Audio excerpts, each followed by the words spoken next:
ज्योतिका की आंखें खुली तो कमरे में खूब रोशनी थी। मंदी मंदी आंखें खोली। वह जैसे ही उठी उसका जिस्म बुरी तरह से टूट रहा था। रात भर दुर्गेश शर्मा की मोहब्बतें से वह बेहाल हो चुकी थी, पर वह तो कमरे में कहीं दिखाई ही नहीं दे रहा था। कमरा तो बिल्कुल खाली था।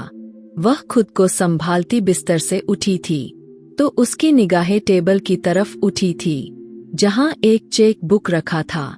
उसमें जो रकम भरा गया था 1 करोड़ का, वहां चेक के साथ एक लेटर भी था। वे कांपते हाथों से वह लेटर खोलकर पढ़ने लगी। जैसे जैसे वह पढ़ती गई, उसकी आंखों के आगे बिल्कुल अंधेरा छाने लगा। एकदम चक्कर खाकर वह जमीन पर गिर गई। इधर जीविका की रेल बनी हुई थी।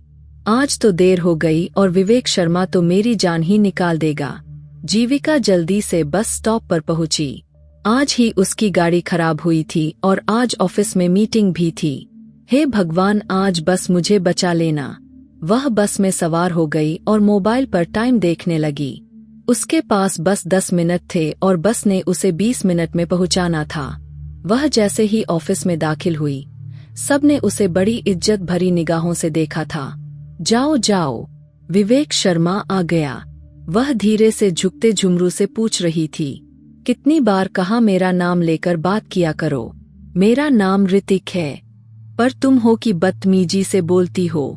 वह गुस्से में चिल्लाया। धीरे से बोलो, विवेक शर्मा ही बहुत है, दहाड़ने के लिए समझे। वह उसे ठंडा करती हाथ के इशारे से आवाज धीमी रखने को बोलती मुस्कुराई थी। तुम्हारी यह जो हंसी है ना, अंदर जाओ फिर तुम्हें पता चलेगा विवेक शर्मा कितना गुस्सा कर रहा है। ऋतिक ने उसको अच्छा खासा डरा दिया था। जीविका, कहाँ रह गई तुम? मीटिंग शुरू हुए 10 मिनट से ऊपर हो गए हैं और तुम यहाँ मजे से खड़ी हो। जल्दी जाओ, सर बहुत गुस्से में है। गीतांजलि ने जल्दी से उसे कहते अपनी राह पकड़ ली। उफ, हे भगवान, मुझे आज बचा लेना।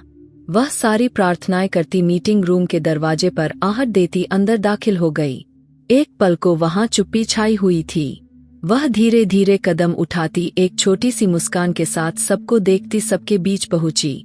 सामने बैठे आदमी की शिकायती नजरें उसी पर थी जैसे आंखों से ही जिंदा निगल लेगा। मुझे ऐसे घूर रहे हैं जैसे पहली बार इतनी खूबसूरत लड़की देखी हो। मिस्टर विवेक शर्मा, आप वह डायमंड सेट के न्यू डिजाइन दिखाने वाले थे। मिसेज जागृति ने बात को चालू रखते हुए कहा। मिस जीविका, प्लीज फाइल दो। वह बहुत ठंडे शब्दों में कहते उसके तरफ अपना हाथ बढ़ाया। यस सर, यह रही फाइल। और इस फाइल में मौजूद डिजाइन को चेक करते वहां मौजूद सब लोगों ने उनकी वाहवाही की। जीविका ने फक्र से अपने कंधे को ऊंचा किया। आखिर को उसकी दिन रात की मेहनत थी और कुछ जोड़तोड़ का काम उसके बॉस का भी तो था, पर वह सारा क्रेडिट उसे कहां ले जाने दे सकता था। मिस्टर विवेक शर्मा, हमें यह डिजाइन बहुत पसंद आई है। आपके सारे डिजाइन बहुत पसंद आए हैं और यह बहुत यूनिक डिजाइन है। हमें आपके साथ डील करने में कोई भी समस्या नहीं हुई। श्रीमती जागृति जानी मानी बिजनेसमैन थी। उनके हस्बैंड का 2 साल पहले ही देहांत हो गया था। 36 साल की नाजुक सी औरत थी। भगवान ने उनको कोई औलाद नहीं दी थी, लेकिन दौलत बहुत दी थी। पति के बिजनेस को 4 चांद भी लगा रही थी और मिस्टर विवेक शर्मा पर कुछ ज्यादा ही फिदा थी। मिस्टर विवेक शर्मा मुस्कुराए और यह मुस्कुराहट कुछ लोगों के लिए ही होती थी। उसकी यह मुस्कुराहट जीविका जानवी को तो उस वक्त जहर लग रही थी। मीटिंग का कार्यक्रम समाप्त हुआ तो मिस जीविका मेरे ऑफिस में आइए। अब वह बाकी सबसे एक्सक्यूज करता जीविका से कहता वहां से बाहर निकल गया। अब तो मेरी सामत आ गई। मजाल है कि यह विवेक शर्मा कभी खुश हो जाए। वह दबे कदमों से विवेक शर्मा के ऑफिस में दाखिल हुई।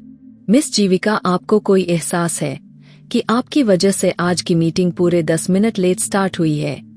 वह बहुत गुस्सा और तेज आवाज में बोला, सर मीटिंग कामयाब भी तो मेरी वजह से हुई है ना। और वह खुद की तारीफ करती बोली तो विवेक शर्मा झट से बोला, आपकी वजह से कामयाब हुई है, बाकी यहाँ क्या सब झक मारने आते हैं। वह उससे सारा क्रेडिट लेता आग बबूला हुआ। सर, आप इस कंपनी के बॉस हैं। यह तो आपको ध्यान रखना चाहिए ना कि ऑफिस में ऑफिस के लिए कौन सबसे ज्यादा अच्छा काम करता है। प्लीज अपना मुंह बंद रखो। मिस्टर विवेक शर्मा ने उसे दांत चबाते टोका था। Okay sir. वह भी अच्छी बच्ची की तरह सर झुकाए मुस्कुरा दी। मैं आपकी यह लापरवाही और एटीट्यूड बिल्कुल बर्दाश्त नहीं करूंगा। आपको वक्त की कीमत का पता होना चाहिए। हर हाल में समझिए आप। वह मीटिंग की कामयाबी के बाद भी उस पर भड़क रहा था। बहुत ही खड़ूस बंदा है यह विवेक शर्मा। तारीफ का तो एक शब्द बोल नहीं सकता, लेकिन बेइज्जती करने के लिए हर वक्त तैयार रहता है। वह नितिन के बच्चे एक कप कॉफी लेकर सीट पर बैठी प्यून को बोली, जो अभी शायद 15 साल का लड़का था। उसको नितिन का बच्चा कहने पर वह अच्छा खासा चिढ़ गया था। करीबन ऑफिस में मौजूद सब लोगों की उसने अलग अलग नाम रखे हुए थे और सभी उसके इस बात पर उससे बहुत चिढ़ते थे, पर वह फिर भी बाज नहीं आती थी। मैं नीति नहीं हूँ, शादी नहीं हुई मेरी और बच्चे भी नहीं है, तो मुझे नितिन कहकर ही बुलाया करो मैडम। वह उसके सामने टेबल पर कॉफी रखता चिढ़कर बोलता वापस मुड़ा। लो जी बॉस, तो बॉस यहाँ प्यून के भी पर लगे हैं। मैंने कोई इसके लिए गाली निकाली है जो मुंह बना रहा है। वह लैपटॉप खोले उस पर सारे डिजाइन को अब मर्ज कर रही थी। काफी दिमाग खपाई का काम था और उस बीच में 3 कॉफी के मग वो पी चुकी थी। नितिन एक कॉफी का मग और लाओ और फिर से लैपटॉप पर नजरें जमाई। वहीं से लंबी लंबी बातें छोड़ रही थी। ऑफिस के दरवाजे से निकलते मिस्टर विवेक शर्मा ने उसकी हाकी हुई आवाज सुनी थी और उसका यह फिजूल एटीट्यूड तो विवेक शर्मा को बहुत गुस्सा दिला रही थी। सब विवेक शर्मा को देखते अपने अपने कामों में जुट गए थे। हाँ, यहाँ कॉफी रख दो। मिस्टर विवेक को नितिन समझती बिना उसके तरफ देखती बोली, जीविका, यह आपके बाप का होटल नहीं जहाँ आप यूं बैठकर जाहिलों की तरह अपनी बकवास करेंगी। अचानक से विवेक शर्मा की आवाज सुनती वह सर उठाकर उसको देखने लगी और फिर झट से उठ खड़ी हुई। सब तरफ सन्नाटा छा गया था। यह ऑफिस है और ऑफिस में तमीज और लिहाज रखकर काम किया जाता है, और मैं आपको लास्ट वार्निंग दे रहा हूँ, अपना एटीट्यूड चेंज कर लो। और नितिन, उनकी कॉपी आज के बाद से बंद है। वह सख्त गुस्से भरी नजरों से जीविका को घूरता वहां से आगे बढ़ा। आपकी सारी बातें ठीक है, लेकिन मैं फिर भी सॉरी नहीं बोलूंगी। उसका सब थोड़ा धीमा था। सिर्फ एक बात गलत थी। अब की बार थोड़ा वह नॉर्मल हुआ। मेरे पापा इस दुनिया में नहीं है, और जब पिता मर जाते हैं तब सबसे ज्यादा कमी बेटियों को ही महसूस होती है। वह दुखी दिल से बोलती सबको दुखी कर गई। आइंदा आपको शिकायत का मौका नहीं मिलेगा। वह अपनी बात कहते बहुत चुप्पी से वापस अपनी सीट पर बैठी अपना काम करने में मगन हो गई। विवेक शर्मा ने एक नजर उसे देखा जो अपने आंसू अपने अंदर उतारने की नाकाम कोशिश करती। लैपटॉप पर नजरें जमाई हुई थी। वह सर झटकता वहां से चला गया, लेकिन अब वहां एक और चुप्पी का राज था जो अब शायद हमेशा रहने वाली थी। घर के अंदर दाखिल हुई तो 6 साल के तरुण ने भागकर उसे गले से लगाया था। मैंने आपको बहुत मिस किया। यह देखिए, मुझे स्टार मिला है। वह 6 साल का बच्चा खुशी से जीविका को बता रहा था। अरे वाह, यह तो बहुत बड़ा है, बिल्कुल आसमान पर नजर आने वाले स्टार की तरह है। यस आंटी, बट वह तो साइन करते हैं। यह तो साइन नहीं कर रहा, तरुण ने मुंह बनाते हुए कहा। हाँ, इस पर जब कलर करेंगे ना तो यह भी वैसे ही साइन करने लगेगा। और उसका गाल चूमती बोली, मम्मी कहाँ है? अब ज्योतिका का वह पूछ रहा था। वह तो रूम में है, किसी से मोबाइल पर बात कर रही है। वह मुंह बनाते बोला, शायद कोई जरूरी बात हो। चलो आ जाओ, हम किचन में चलते हैं और देखते हैं खाने में आज दीदी ने क्या बनाया है। एक बाउल से पनीर उठाकर चेक करती चेहरे पर स्माइल ले आई। ओहो, कढ़ाई पनीर, अब तो मुझे सही में भूख लगी है। वह उसे अपने साथ चेयर पर बिठाती खाना खिलाने लगी। बातों बातों में उसे पेट भरकर खाना खिला चुकी थी। सॉरी बच्चों, मेरी मीटिंग कुछ ज्यादा लंबी हो गई। ज्योतिका ने बाहर आते डाइनिंग टेबल पर बैठते दोनों से माफी मांगी। कोई बात नहीं, अब तो हमें आदत पड़ गई है। आप तो हमेशा ऐसे करती है, जीविका ने रूठे हुए अंदाज में कहा। तरुण ने झट से कहा, नहीं, मेरी माँ बहुत प्यारी है। मेरी जान। ज्योतिका ने उसके गाल पर प्यार किया। क्या बात है, आज मेरा लाउडस्पीकर कुछ ज्यादा उदास लग रहा है। कोई बात हुई है क्या? ज्योतिका आज जीविका को मामूली से हटकर चुप देखती पूछ बैठी थी। मुझे क्या होना है?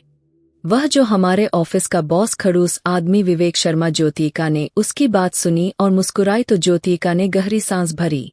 बस जब देखो मेरी हर बात में नुक्स निकालता रहता है। मजाल है कि तारीफ का कोई एक शब्द भी बोल दे। अब कल मेरी वजह से मीटिंग बिल्कुल कामयाब रही, इतना फायदा हुआ। लेकिन फिर भी जीविका ही बुरी है और इतना बड़ा प्रोजेक्ट मिलने की खुशी में विवेक शर्मा ने मेरी कॉफी ही बंद करवा दी। अब वह उसकी शिकायतें कर रही थी। ओ यह तो बहुत बड़ा जुल्म है। बिना कॉफी के तो जीविका तो हिल भी नहीं सकती और चल भी नहीं सकती। वह विवेक शर्मा तो अपनी कंपनी के साथ जुल्म करेगा। खैर मैं कौन सा कम हूँ, मैंने भी जुगाड़ निकाल लिया है। जीविका शैतानी हंसी हंसती उठी थी और यह हंसी तो ज्योतिका के जीने की असल वजह थी, वरना जो कुछ जिंदगी में वह खो चुकी थी उसे यही लगा था वह दोबारा कभी जी नहीं पाएगी। पर उसकी जिंदगी ही जीविका और तरुण थे। वह मुस्कुराकर सुकून का गहरा सांस भर गई। इधर ऑफिस में मिस जीविका यह क्या है? पुलकित शर्मा ने हैरानी से उससे पूछा, जो थर्मस एक साइड पर रखती मजे से अपनी सीट पर बैठती। बड़ा थर्मस आपको नजर नहीं आ रहा? बंटी के पापा पुलकित शर्मा के बेटे का नाम बंटी था। उनकी वाइफ उन्हें बंटी के पापा ही कहकर बुलाती थी और एक बार उनके घर दावत पर जाने पर सबको यह बात पता लग गई थी। बाकी किसी ने यह खास रिएक्ट नहीं किया, लेकिन जीविका से वह बच ना सके। अब जब भी उनसे बात करती बंटी के पापा कहकर ही बुलाती थी और वह बहुत गुस्सा खाकर रह जाता। हद में रहा करो, मुझे मेरे नाम से बुलाया करो। आप मिस जीविका, वह अपना चश्मा ठीक करते हुए गुस्से भरे अंदाज में बोले, तो मुझे क्या जरूरत है आपको बुलाने की? आप ही यहाँ मेरी गलतियाँ निकालने पहुँच गए थे। वह मजे से थर्मस में से कॉफी निकाल रही थी तो मिस चमचे, इसका मतलब मिस जीविका घर से ही अपनी कॉफी लेकर आई है। सुना सबने, क्योंकि ऑफिस के तरफ से तो इनकी कॉफी बंद हो गई है। पुलकित जीविका के टेबल के पास आते उसका मजाक उड़ाते गुस्से से भरे शब्दों में कहा। जीविका ने गुस्से से अपने हंठ बिछे खुद को स्टाफ से बदतमीजी करने पर रोको। सबसे यहाँ बदतमीजी करती हो, सबके अलग नाम रखती हो। ऋतिक सर, ऋतिक उस ऑफिस का मैनेजर था। मैं कुछ अलग नहीं कहती, मैं उनसे उन्हीं के जुबान में बात करती हूँ। तो विवेक शर्मा को मेरा एटीट्यूड नजर आ जाता है, लेकिन इन सबकी जुबान नजर नहीं आती। वह मुन ही मुन में बड़बड़ाती ऋतिक के तरफ मुड़ गई। अगर आपकी बकवास खत्म हो गई है मिस्टर ऋतिक, तो आप यहाँ से जा सकते हैं, मुझे बहुत काम है। वह मुस्कुराकर कहती हर शब्द गुस्से से बोली। बहुत बदतमीज लड़की है। वह गुस्से से पैर पटकता वहां से अपनी जगह पर जा बैठा और नितिन के बच्चे पानी पिला। अचानक से जीविका ने नितिन को छेड़ा। वह जो हैरानी से यह सब समझाने की कोशिश कर रहा था, जीविका ने उसे बुरी तरह से चौंका दिया। लगता है सर से कहकर आपकी कॉफी के साथ पानी भी बंद करवाना पड़ेगा। नितिन ने दांत पीसते हुए कहा। हाँ हाँ, बंद ही करवा देना प्लीज, मैं फिर प्यासी मर जाऊंगी। वह एक्टिंग करते खिलखिलाकर हंसती थी। तभी विवेक शर्मा की एंट्री हुई। सभी अलर्ट होकर बैठे थे। विवेक शर्मा जीविका के पास से जाते एक उचरती निगाह उसके टेबल पर डाली और माथे पर बल डाले अंदर अपने केबिन की तरफ बढ़ गया और थोड़ी ही देर में नितिन की वहां एंट्री हुई। उससे जीविका की कॉफी का सवाल हुआ तो उसने एक की चार लगाकर विवेक शर्मा को बताया और फिर जीविका को बुलवाया गया। सर, वह बिल्कुल नॉर्मल अंदाज में विवेक शर्मा के सामने खड़ी थी। किसकी परमिशन से आप घर से कॉफी लेकर आई है?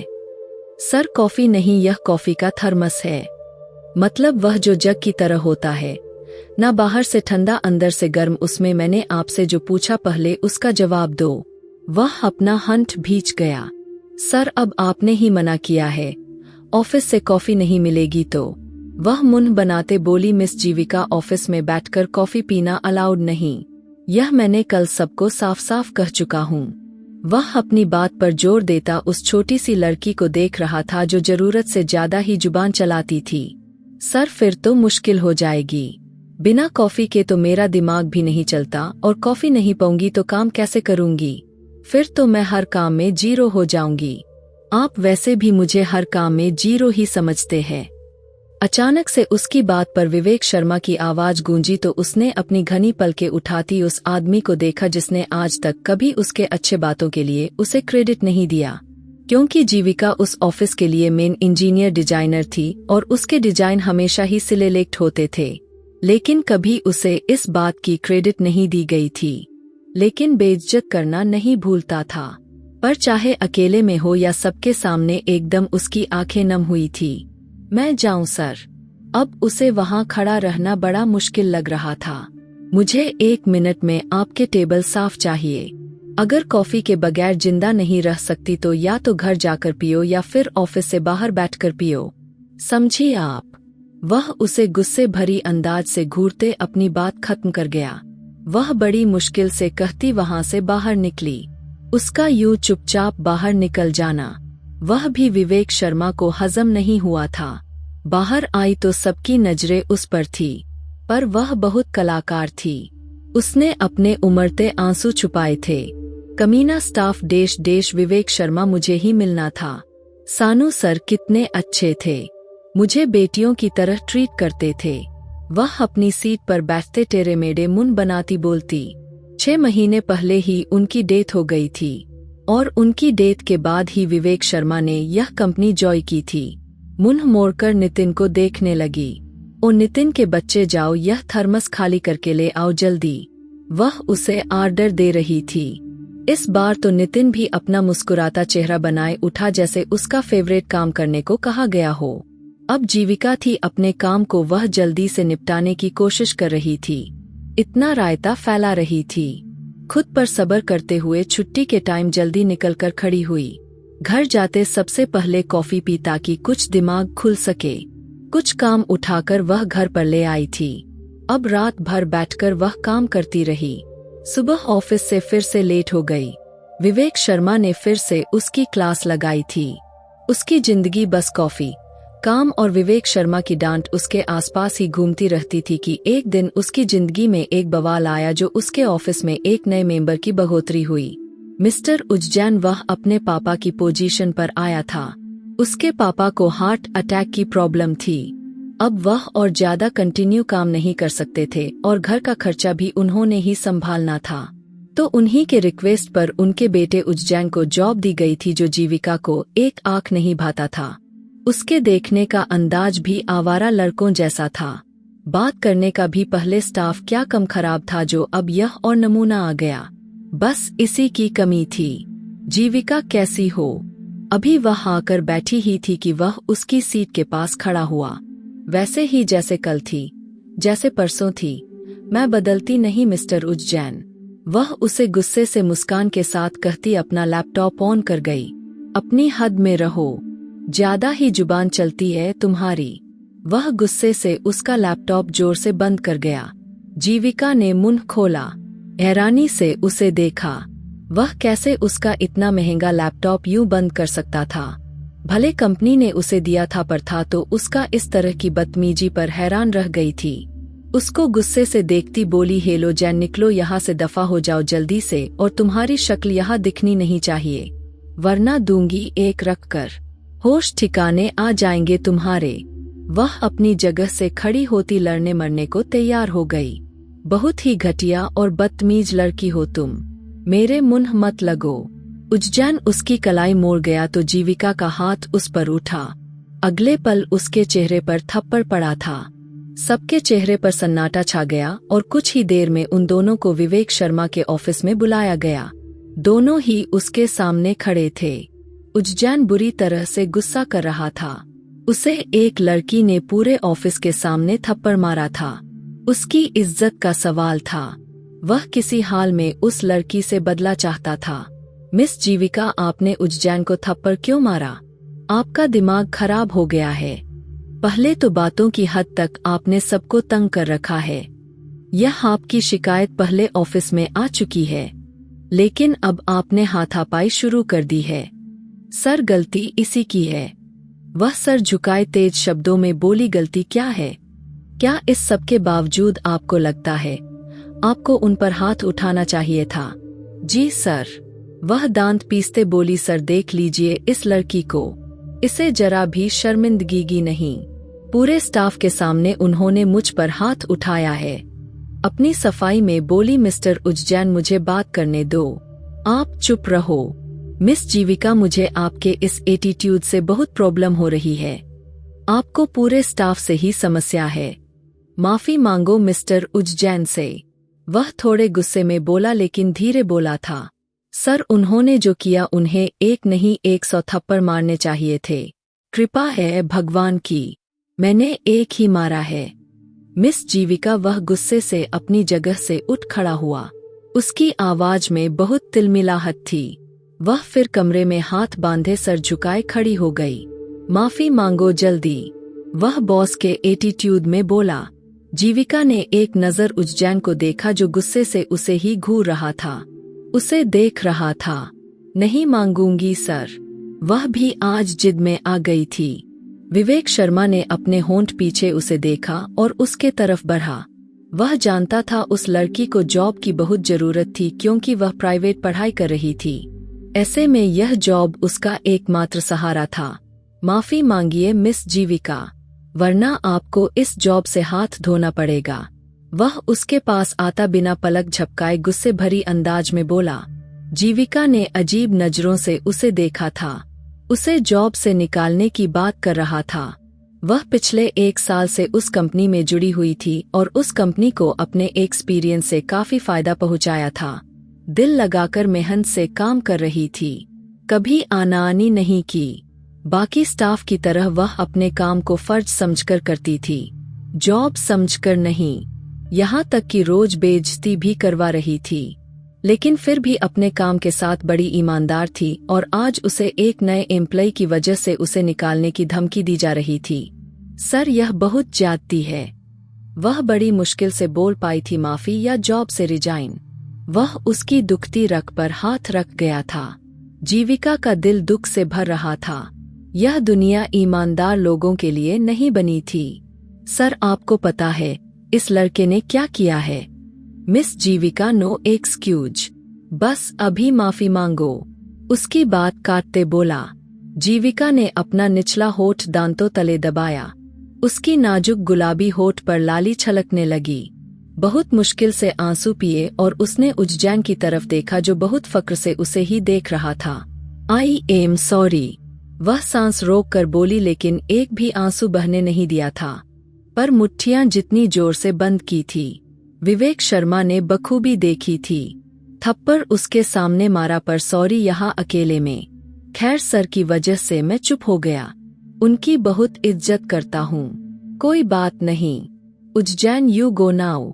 उसकी लंबी चौड़ी भाषण पर विवेक शर्मा ने बिना उसके तरफ देखे वहां से जाने को कहा, क्योंकि नजरें तो सामने खड़ी उस नाजुक सी लड़की पर थी जो किसी भी वक्त आंसू छलकाने को तैयार बैठी थी।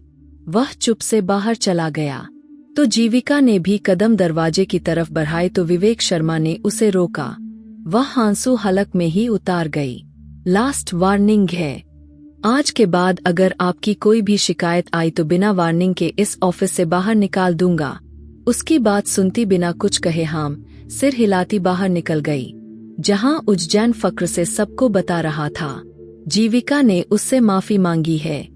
अगर माफी ना मांगती तो जॉब से निकाल दिया जाता। क्या जीविका यह सच बोल रहा है? तुमने उससे माफी मांगी है?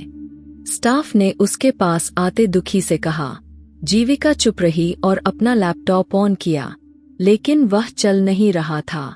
उसे उज्जैन ने इतनी जोर से बंद किया था। उसकी स्क्रीन पर भी खरोच आ गया था और अब वह बार बार बिलिंग कर रहा था। जीविका बहुत परेशान हो गई। उसका सारा डाटा उसी में था और यह चल ही नहीं रहा था। तुम्हें सर को बताना चाहिए था। उस बदतमीज ने तुम्हारी कलाई मोड़ी थी। जानवी प्लीज, मुझे अभी इस टॉपिक पर कोई बात नहीं करनी। मेरा लैपटॉप नहीं चल रहा, मुझे परेशानी हो रही है। वह उसकी बात काटते बोली, ध्यान से करो, हो जाएगा। नहीं हो रहा ना? यह देखो, उस कमीने उज्जैन ने इतनी जोर से इसे बंद किया है, इसलिए यह सब कुछ हुआ है। अब क्या होगा? जीविका भी अब बहुत परेशान हो गई थी। अब क्या होगा? जानवी भी उसके लिए परेशान हो गई थी। क्या एक दिन के लिए मुझे अपना लैपटॉप दे सकती हो? मैं अपनी जीमेल से फाइल निकाल लेती हूँ। मुझे आज ही वह फाइल सर को सेंड करनी है, बाकी फिर घर जाकर उसे ठीक करवा लूंगी। जीविका ने गहरी सांस भरते कहा तो जानवी ने उसे अपना लैपटॉप दे दिया। तुम्हें सर से कंप्लेन करनी चाहिए, जानवी ने धीरे से कहा। जीविका ने दुख से सर झटका। विवेक शर्मा ने तो मेरी कोई बात सुनने से ही मना कर दिया है। अब सब कुछ भुलाते अपना काम करती रही। कुछ काम उसे डबल करना पड़ा क्योंकि वह अपने लैपटॉप पर पहले कर चुकी थी। बीच उसने दिन का लंच भी स्किप कर दिया। सब ने लंच किया पर उसने लंच भी नहीं किया। वह पागलों की तरह काम करती रही। सच और लगन उस लड़की की पहचान थी। शाम तक उसकी फाइल पूरी तैयार हो गई थी। जीविका ऑफिस में छुट्टी हो गई है, सब जा चुके हैं। तुम्हें भी अब चलना चाहिए। यार बस थोड़ा सा काम रह गया है, फाइल सेंड करके ही उठूंगी, वरना अगर यहीं छोड़ा तो सब कुछ फिर से भूल जाऊंगी। अभी एक सुरताल बना हुआ है, जल्दी हो जाएगा। जानवी मुस्कुराकर बोली थी। चलो ठीक है, लैपटॉप तुम अपने पास रख लेना, कल ले लूंगी तुमसे। जानवी ने उसे बाय बोलते अपने घर की राह पकड़ ली थी। जीविका ने गहरी सांस भरी। बिना कुछ पिए, बिना कुछ खाए काम करना बहुत मुश्किल था, पर उस वक्त उसे कुछ भी करके काम पूरा करना था। वह घर पर मैसेज करके ज्योतिका को लेट आने का बता चुकी थी। उसे जल्द से जल्द काम पूरा करके अपना लैपटॉप भी ठीक करवाना था। हे भगवान, उस उज्जैन के बच्चे ने मेरा पूरा दिन खराब कर दिया। तुम जैसे लोग इस धरती का बोझ होते हैं। वह काम करते उसे कोसती हुई जा रही थी। रात के 8 बज रहे थे जब विवेक शर्मा को एक मेल मिली। उस वक्त ऑफिस में ही था और अब निकलने ही वाला था। जीविका की तरफ से आई मेल देखने लगा। वह बहुत अच्छे तरीके से फाइल तैयार करके भेजी गई थी। दिल ही दिल में वह उसके काम को सराहता। अब घर जाने के लिए उठा था। जीविका सारा काम पूरा करती जल्दी से अपने केबिन की तरफ लैपटॉप भी उठाई थी। जीविका मैडम, बाहर तो बहुत बारिश हो रही है, यह लैपटॉप लेकर जाओगी तो भीग जाओगी। गार्ड अंकल ने उसे लैपटॉप हाथ में उठाए देखा तो कहा, हे भगवान अंकल, यह बारिश कब शुरू हुई, यहाँ तो पता ही नहीं चल रहा था। वह अब लैपटॉप को एक पन्नी में छुपाकर ले जाने का सोच रही थी। बारिश से बचना भी था और उसे ठीक भी तो करवाना था। उसे अपनी परवाह नहीं थी, बस उसे लैपटॉप ठीक करवाना था और वह जानती थी कि उसकी आधी तनख्वाह उसी में ही चली जानी थी। वह लैपटॉप वहां स्टोर रूम से एक बैग निकालती, उसमें डालती, उसे कंधे पर लटका गई और जल्दी से लिफ्ट के तरफ बढ़ी जहां विवेक शर्मा पहले से मौजूद थे।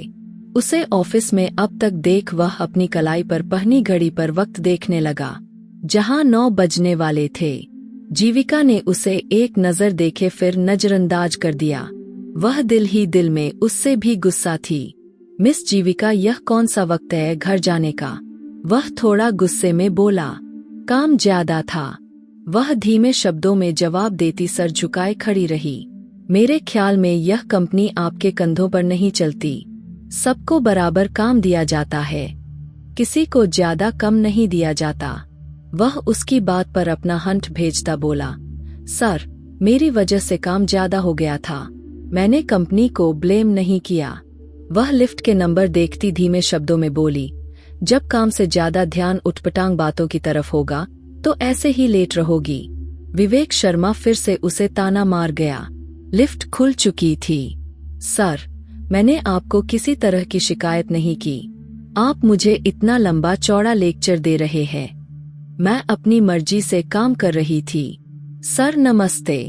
वह बिना उसके और ज्यादा जवाब सुने वह बाहर निकलती तेज कदमों से मेन गेट की तरफ भागी थी।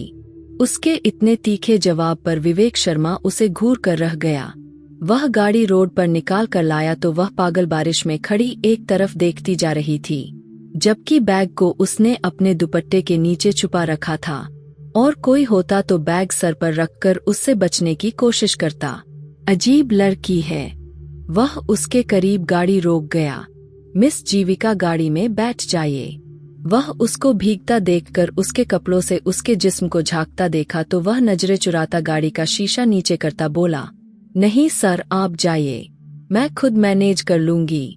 वह ऊंची आवाज में बोलती अपना मुंह रोड पर कर गई, जहां इस वक्त कोई गाड़ी का नामो निशान नहीं था। यह ऐसे नहीं सुनेंगी। वह खुद गाड़ी से नीचे उतरता उसे गाड़ी में लाया। सर आपकी गाड़ी खराब हो जाएगी।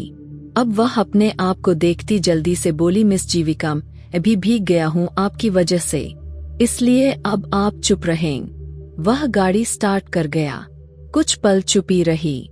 वह दुपट्टे से अपना चेहरा साफ कर रही थी। जब विवेक शर्मा ने उसकी तरफ टिश्यू पेपर बढ़ाए थे, उसने चुप से ले लिए। आपकी अपनी गाड़ी कहाँ है? वह खराब है। छोटा सा जवाब आया। ठीक क्यों नहीं करवाई? अभी तक मुन में ही कुछ बड़बड़ाई थी। कुछ दिनों में हो जाएगी। आपने ऐसे ही तकलीफ उठाई सर। उसके तरफ देखती गंभीर शब्दों में बोली विवेक शर्मा ने अपने होठ भी, इस बैग में क्या है? आखिर विवेक शर्मा ने पूछ ही लिया था। सर कुछ चोरी करके नहीं ले जा रही, डोंट वरी। वह गुस्से से मुस्कुराई थी। आपको आदत है हर बात का उल्टा जवाब देने की। वह माथे पर बल डाले बोला, लैपटॉप है। धीरे से जवाब आया, मतलब आप ऑफिस का लैपटॉप घर लेकर जा रही है? वह उसकी तरफ मुड़ी, ठीक करवाना है इसे, यह चल नहीं रहा। सारा दिन मैंने जानवी के लैपटॉप पर काम किया, मेरा सारा डाटा उसी में है। क्या करूं सर? फिर वह अब की बार थोड़ा गंभीरता से बोला, खराब कैसे हुआ? वह सर झटक गई। जिसको आपने सॉरी बुलवाया था, उसी उज्जैन ने खराब किया है। वह अब रूठे अंदाज में बोली। कुछ पल वहां चुप्पी छा गई, इसलिए उसे थप्पड़ मारा था। अगला सवाल आया नहीं। उसने मेरी कलाई मोड़ी थी। अब की बार बोलती विवेक शर्मा को उसका सब थोड़ा रंधा हुआ महसूस हुआ। उसने झटके से गाड़ी रोकी। तुम ठीक हो? तुम सच कह रही हो? सच में सर? क्या आपको लगता है मैं झूठ बोल रही हूँ? इस लैपटॉप को खोल कर देख लो। वह मुंह बनाते बोली, आपने मुझे पहले क्यों नहीं बताया? तो गाड़ी दोबारा स्टार्ट करते बोला, आपने मुझे बोलने का मौका ही नहीं दिया। बस एक ही बात बोली, सॉरी बोलो, सॉरी बोलो, सॉरी बोलो। तो बोल दिया। अब जानते थे मुझे जॉब की बहुत जरूरत थी, इसलिए जो जी में आए बोल दो, बेइज्जती कर दो। बट नो, एक बार मेरी पढ़ाई पूरी हो जाए, फिर देखना मैं कितनी ऊंची पोस्ट पर काम करूंगी। वह मुस्कुराकर फक्र से बोली, जबकि उसकी बात पर विवेक शर्मा लाजवाब हुआ। मुझे घर का एड्रेस बताइए। कितनी देर से मैं यूं ही सड़कों पर गाड़ी दौड़ा रहा हूँ। थोड़ा गुस्से से बोला सोनू के चश्मों चिराग। विवेक शर्मा यहाँ से दाएं मुड़िए। वह ऑन स्क्रीन पर देखते मजे से बोल गई थी। बाद में मिस्टर विवेक शर्मा के घूरने पर जुबान दांतों तले दबा गई। मेरा मतलब है राइट ले लो सर। अब की बार वह धीमे और प्यार से बोली। गाड़ी उसके घर के पास रुकी थी। वह छींक मारती उस गाड़ी से उतरी। आपका बहुत बहुत धन्यवाद सर। मुझे उम्मीद है आप अंदर तो नहीं आएंगे। हमारा घर आपके स्टेटस से बहुत छोटा है। लैपटॉप यहीं छोड़ दीजिए, मैं ठीक करवा दूंगा। नहीं सर, उसमें मेरा सारा डाटा है। कुछ नहीं होगा, छोड़ जाइए। नहीं, वह पर्सनल डाटा है। वह मुंह बनाते बोली। क्या विवेक शर्मा को जीविका पसंद आ गई थी? और कल ऑफिस में उसका व्यवहार जीविका के साथ कैसा रहेगा? यह कहानी आगे बहुत दिलचस्प रहने वाली है, तो आप इस कहानी को मिस ना करें। इसका दूसरा भाग जरूर देखें और मेरी वीडियो जहां कहीं से भी आप लोग देखते हैं, कमेंट में अपने शहर और राज्य का नाम जरूर बताइए। मुझे आप लोगों के कमेंट पढ़ने में बहुत आनंद आता है और उन सभी का मैं बहुत बहुत धन्यवाद करना चाहती हूँ जो लोग मेरी वीडियो को देखते हैं, लाइक करते हैं और शेयर करते हैं। अगर आपको आज की कहानी पसंद आई है तो वीडियो को जरूर लाइक कीजिएगा और अपने दोस्तों के साथ शेयर भी कीजिएगा। और हाँ, अगर आपने अभी तक हमारे चैनल को सब्सक्राइब नहीं किया है तो जरूर सब्सक्राइब कर लें। मिलते हैं हम अपनी कल की एक और नई दिलचस्प कहानी के साथ। मुझ पर सदा अपना प्यार और स्नेह बनाए रखें। सभी को मेरा प्यार भरा नमस्कार दोस्तों। खुश रहें, स्वस्थ रहें, मस्त रहें।